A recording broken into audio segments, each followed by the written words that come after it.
Hey guys, I'm here in the CNET Smart Home today with the new 3rd generation Amazon Echo Dot. And this is it right here. This is the refresh for 2018. Like you can see, it's still kind of a hockey puck type design, a little bit bigger than before, and that's because Amazon's promising better sound from this thing, so it's got a little more oomph to it. And it's also got the fabric rim around the edge, you can see on this black version here, and that's because Amazon's trying to help it better compete against the fabric-bodied Google Home Mini. A lot of people seem to prefer that fabric-y design. It looks a little more premium and softer and more appropriate for the home. So it's kind of a tacit admission from Amazon that that might have been the better way to go with the design. Other than that though, basically the same product. You've got the same 4 buttons up top, the 2 that bring the volume up and down here, and then a button on the right to mute the assistant and one to activate her. I'm not going to say her name if I can help it here. And then in the back here, you've got the same inputs, the audio in if you want to make a wired connection to an external set of speakers, and the power jack, which in a small change is not micro USB anymore. It's now just a normal pronged AC jack. So this is the new 3rd gen Echo Dot. We're going to start testing it out. Let's take a look at how it does.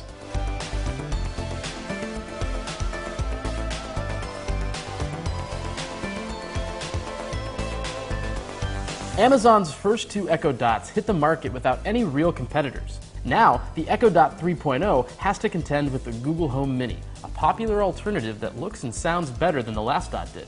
The new fabric rim and the stronger sound of the new Dot are both obvious attempts at neutralizing those advantages. It's the first time the Dots really needed to play defense. So how did Amazon do? Well, let's start with sound quality.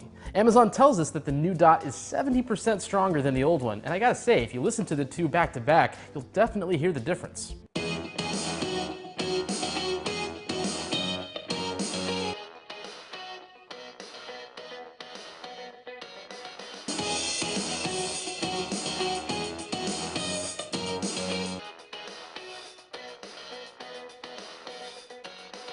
Alright, so the sound quality pretty obviously stepped up from Generation 2 to Generation 3, but Generation 2 wasn't as strong as the Google Home Mini, which debuted last year with sharper sound than the Echo Dot. Does the new Dot close that gap?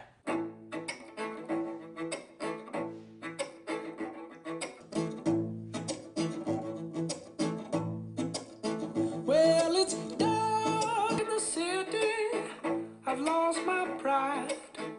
The lights in the streets hide the stars from my eyes. It's been a long, long time coming, but I know the change is gonna come. I happen to think that the Dot does sound a bit better than the Home Mini at this point, but it's very close. Neither one is as strong as a full-size smart speaker, but both can fill the room, and they're more than capable of doing your favorite playlist justice. Of course, that sound quality argument is a moot point if you're just going to connect the Dot with an external set of speakers, which you can still do via Bluetooth or the aux-out jack. With the Home Mini, you don't get an aux-out jack at all. You can only connect to other speakers using Bluetooth. Another potential edge for the new Dot, you can pair 2 of them together for stereo audio now. I like the feature better with larger sized Echo and Echo Plus speakers. Here it just seems like a way to get you to buy more Dots than you need, though you do have the option of adding in an Echo sub for boosted bass. Aside from that, there's not a whole lot that's inherently new here, aside of course from that new design. And to Amazon's credit, I think they did a really nice job with it. The black fabric is a clear step up from the plain plastic of before, and I like that they ditched the Amazon logo too. Plus, by keeping things more or less the same with those buttons up top, Amazon's maintaining a consistent experience across generations. The Dot wasn't broken, Amazon didn't fix it. Still, the Dot doesn't have interchangeable shells like the Echo does, and while those never really took off, it still would have been nice if we could have gotten at least one color option that wasn't a shade of gray. Amazon played it super safe here, probably a little more than they needed to. In the end, what's the most important thing about the new Dot? Even with the improved design and stronger sound, it's still just $50. And honestly, it's kind of hard to imagine a $50 smart speaker that looks or sounds much better. The Dot isn't your only decent option anymore, but it's still an outstanding choice, and the constant competition with Google means that the steady stream of new tricks and features shouldn't slow down anytime soon. It's as safe a buy as ever, and a great start if you want to build your smart home around voice.